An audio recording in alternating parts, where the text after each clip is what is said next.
Good evening! Isang panigbantay ng mundo naroroon. Long time no see po. Nag-usap kami ni Buddy. At may kailangan po tayong i-rescue ng madalian at mabilisan. Urgent. Maghanap po tayo ngayon ng kulong-kulong. Hanap po tayo ng pwedeng marentahan. Kung sino may kulong-kulong na po. Para siyang magamit natin sa pag-rescue. Sila po, ito na po paligo-liguin pa yun. Sila Nanay Marita po at Jonathan. Na-stack up sila doon sa may Almar. Sa isang shed doon na buho, basurahan, na kung sino-sino mga nakakasama nila doon. Alam naman natin sitwasyon ni Nanay Marita. Na-stack up po sila doon kasi nung nakarang linggo, nag-ano po sila ni Marita, nag-akyakag kay Jonathan na puntan silang kaibigan ni Nanay Marita. Kinaya pa naman po ni Jonathan nung papunta sila po. Pero nung papalik na, sumuko na si Jonathan, mga kawams, hindi niya kaya. Wala talagang lakas si Jonathan, bumigyan yung katawan niya. Ultimo paglalakad po, yung sarili niya lang, maglalakad siya. Mga siguro 20 hakbang, hihinto siya uli para magpahinga, hinihigal, nagkahabol ng hangin. Kaya po kalala yung sitwasyon niya. Kaya di niya kayang ibalik doon sa may phase 6 sila ni Marita. At yun po ang aalalayan natin ngayon. Siyempre po, yung mga bagay na gano'n, kaya naman po natin. Kaya nagpasaklolo po or nagbihin ng rescue si Buddy na po. Kaya dito lang po sa amin is kami lang ni Buddy magkapit bahay. Siguro 50 meters ang layo ng bahay niya sa bahay namin. Hanap tayo ng kulong-kulong para gamitin natin sa pag-rescue kaya Nanay Marita. Doon natin ikasasakay na po tulad ng ginagawa natin dati sa kinakuya business. At sana po magtuloy-tuloy na to. Kasi ito siguro yung inaantay ng pagkakataon, mga ka-fams. Sana po na dumating yung pagkakataon na ito para makapag-isip si Jonathan, no? Makarealize siya ano ang dapat gawin at ano ang hindi dapat gawin. Dahil sa ngayon, kung noon po is tumatakas sila, no po?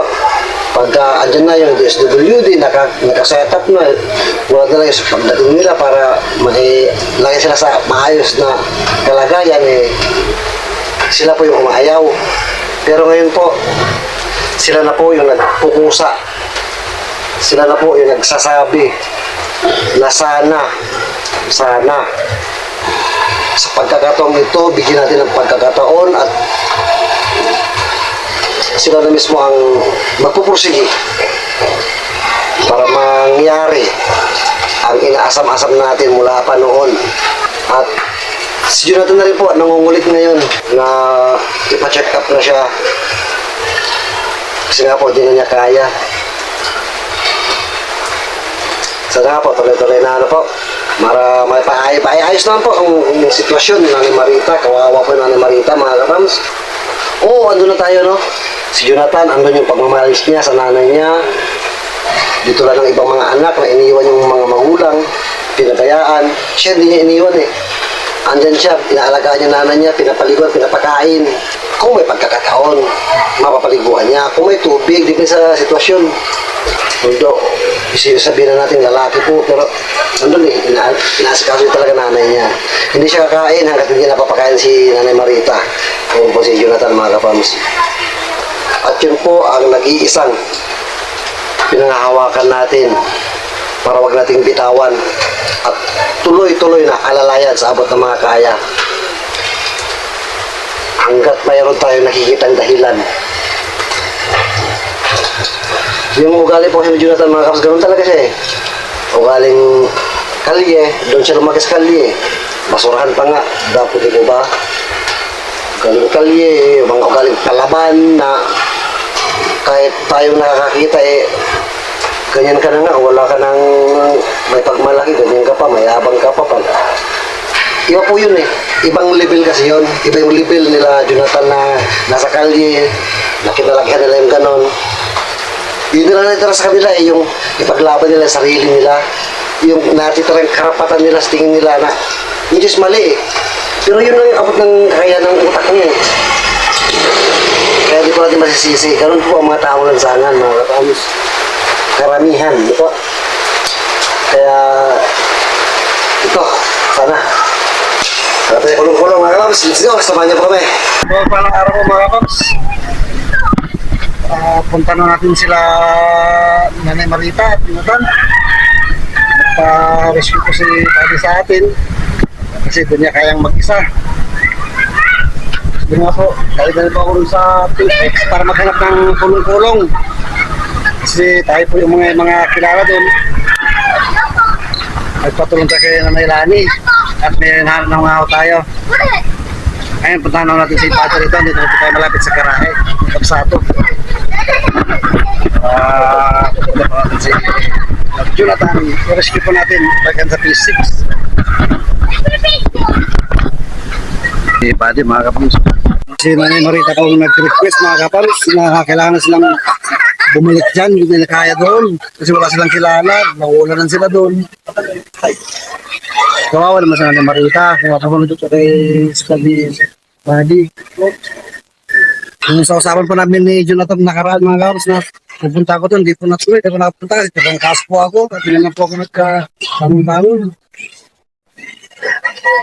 Medyo masama pa pakiramdam pero kaya to para sa pag-spread love po. Hanggat kaya, kakayanin. Hi, boss! Ano, let's go! Saan talaga ito? Ano mga sakit? Ayun, kamusta to? How are you? Nakita ka na mo. Oh, may kulong-kulong na. Oh, sabi, bahala ka na raw kung bibigyan mo o hindi. Basta kung tsaka kung magkano ba ang usapan. Walang problemang, presyo. Sabi niya sa akin nung nakaraan, babayaran na lang daw niya yung presyo. Bro, matindi si Jonathan. Jonathan, kaya sinin natin siya. Kaya susubukan natin ano. Ayun, tara. Let's go. Pagkakutan ng ulan. Saan kaya kami Bicol? Kaya nga, ito ako kasama eh. Lagi na lang akong naiiwan eh. Buti nga hindi kami natuloy, didiretso dapat kami ng Samar. Sira ka sa Nonico Bridge. Alright, let's go. Wow. Ako niya, ang dami kong kinatat. Ang daming mga scene na hindi ko nasasama kasi biglang nagpupura. Biglang nagagaling din kung akala mo yung picture ko, di ba? Pag sa TV. Nagkaganon kaya. Hindi na pwedeng pukpukin. Fight ko. Natawa sa TV na pinapukpuk lang. Ayos na. Kaya pala natenga ka kung pihira. Saan kaya kami Bicol? Kaya nga, ito ako kasama eh. Lagi na lang akong naiiwan eh. Mas malakas ka, pamira. Buti nga hindi kami natuloy, didiretso dapat kami ng Samar. Ano ba tayo? Sira ka sa Nonico Bridge. Alright, let's go.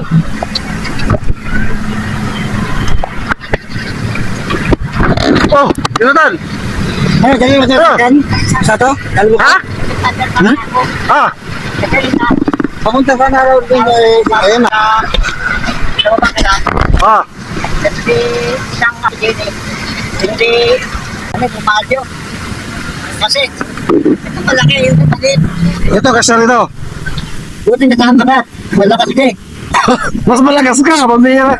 Yan. Ano, dali mo sa kan? Sa to? Dali mo ka? Ha? Pamunta ka na raw din ayun na. Ayun ang down. Oh. Hindi, ay pa yun, may Jonathan. Kapay, pipas po tayo. Mga kawas, bigyan din kay Jonathan. Suot mo. Natin siya para positive po. Hindi naman po sa ibig sabihin na pinag-Christmas natin siya ay pinantitilihan natin. Ano po? Ito lang for safety. Ngayon na magkahawa-hawa tayo. Wala na akong doon. Oh, tara. Tara mo dyan, saan tayo? Ito po. Natin sa Marita. Palis kayo? Okay lang ka na, talagang bumalik ka kayo dyan. po mga kapapsa, pinapalitan ko pala talaga sila doon sa nila sa lugar. Kasi nga mga private naman yun doon, na mga establishments. Unlike dito na ano lang, mga gilid-gilid lang. Yung mga tindahan-tindahan, yung pinasukan nila. Dito na ako tayo sa may Kiko. Hindi na ako inanap sa Green Valley. Hindi tayo na ako magkakasakit ng ganito. Dapat tayo ka ulit kakasakit. Oo. Traffic. Ha? Ito ba, isa na galian lang yun eh. Dito. Ano na Marito? Malagaw. Ha, tanso!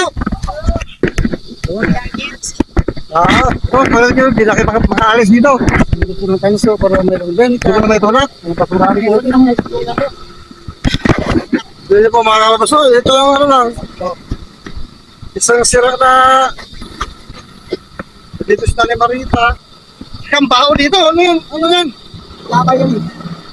Yung tae. Nakamahi. Ha?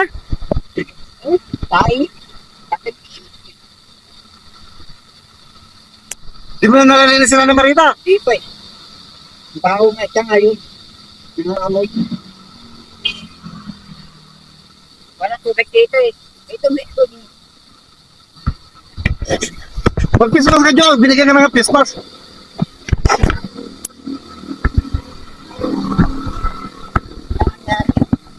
Wala ka rin. Ha? Wala ka rin tubig dito. Grabe naman. Hindi dito lang. Wala ka rin bilang tubig. Then, may tubig na kahit paano nakakain ako.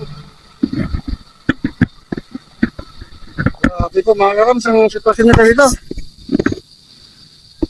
Pati pala si Nanay Marita, hindi na naugasan, kaya nangangamoy talaga. Kasi nga po, walang tubig dito.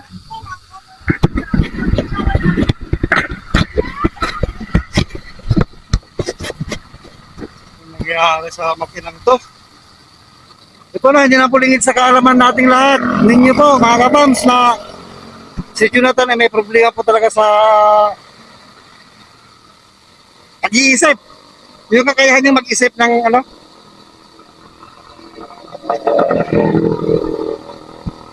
Kung anong makakabuti sa kanila.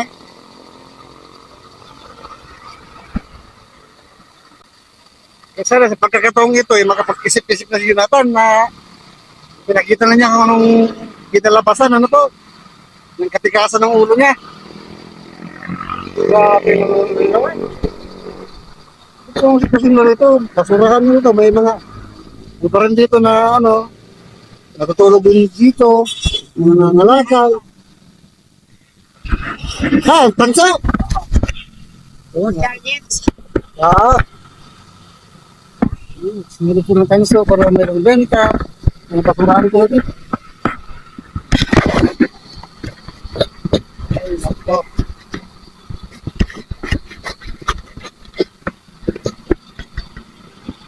May nag-ibigay po kay na Jonathan.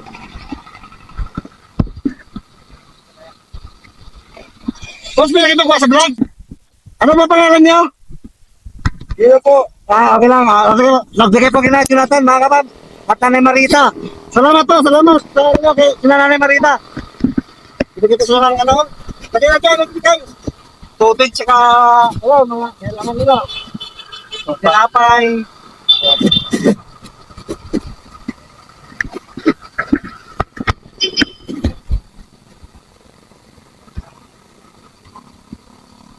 Madilatan. Madilatan? Ano, okay mo lang, bibenta mo? Eh, Hindi. kailangan yan. Kunti. Muna yan, kasi wala ka nang makain. Wala nang, hindi ko naman kaya. Noon, nasagana, bibenta mo. Saan mo pa iligaw sila ni Marita niyan? Saan pa no? Ha? Kung napapaliguan eh. Kaya nga, saan mo pa iligaw sila ni Marita? Doon sa dati. Saan dati? Sa dati. Sabi natin din eh. Oo. Hindi lang naman nakakaligo yun. Dito, wala naman. Ngayon, nakita mo ng halaga ng may bahay kayo. May iniwan mo. Ako nga rin. Ang dami mong sinayang Diyo eh. Hindi mo pinahalagahan kasi yung mga bagay-bagay na Hinihingal na ako. No? Oo. Kunting kalaw ko lang. Kaya ako nagpawit ate. Nakikita mo, siya ako ganyan. Nalalim na po ng hininga dito mga kapams. Sira pa sa huminga. Bakit pa sa kulong-kulong mga kapams? Bakit madala na doon sa phase 6? Hindi na ako hirap po ng kalagayan nila. Grabe. Ito po yung mag-ina sa kalsada. At ang anak ay may problema rin. Paano sa pag-iisip? Ang problema, hindi nahayal siya, ayaw tanggapin. Pakaligod yun, pakaligod. Kaya po natin yung Nanay Marita, mga kapans. Ayan po, nasakay na po natin sa Nanay Marita. Tapos Jonathan. Kapag po tayo sa P6, sa Kiko. Ito po tayo sa Messi dito.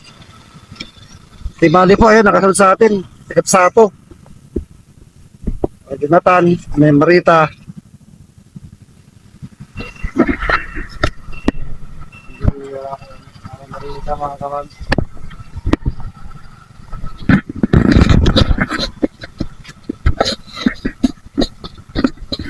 Po si Kuya Noel. Siya po yung nanghiram nitong kulong-kulong sa kakilala niya, sa kumpare niya. Si Michael, kaya na kulong-kulong. Kumpare po ni Boss Noel. Kaya may nagamit po tayo. Ay sabdo, napakabigat po ng sitwasyon na inabutan natin.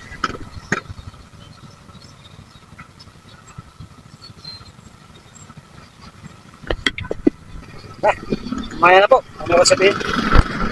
Dito na po tayo sa Kiko Kamarin. Malapit na po sa kanila. Inabot na po tayo ng gabi. Traffic. Hindi, nakalusot na tayo.